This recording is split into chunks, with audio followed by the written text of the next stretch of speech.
Between the end of the Clone Wars and the start of the Rebellion, Darth Vader and the Inquisitors hunted down and killed nearly every single Jedi in the galaxy, with a few exceptions. The most notable of these was Yoda, who had hidden on Dagobah for the entirety of that period. This begs the question, with many beings skilled in detecting Force sensitives serving the Emperor, how did one of the most powerful Jedi manage to evade them completely?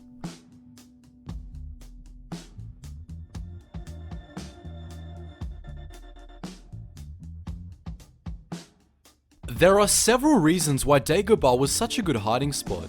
To start, the planet was relatively unknown.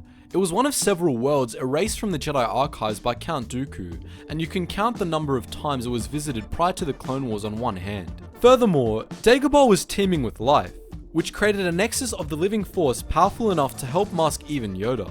But there's another factor that made Dagobah perfect, and it involves the Pfashi. Pfash was a world in the Sluai sector of the Outer Rim, home to a satellite Jedi training facility. This facility often proved troublesome to the Jedi Order, and those Jedi who operated there fell to the dark side on several occasions. When the Clone Wars broke out, the Pfashi Jedi refused the Jedi Council's call to lead the armies of the Republic in war. At first, they stayed neutral despite being in separatist space.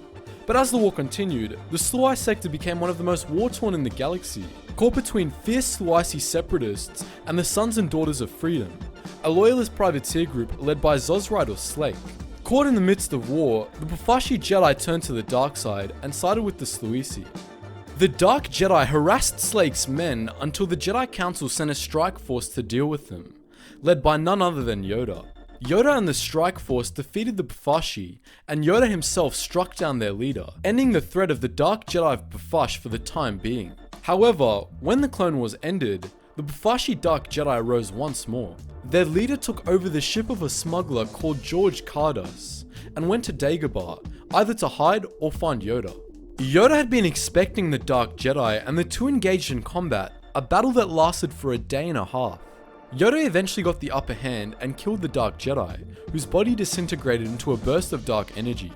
This dark presence, combined with that left on a certain cave by another Pfashi Dark Jedi leader centuries earlier, made Dagobah a nexus of the dark side of the Force and effectively masked Yoda's presence. So that's the story of the Pfashi Uprising, which contributed to Yoda's safety during the Dark Times.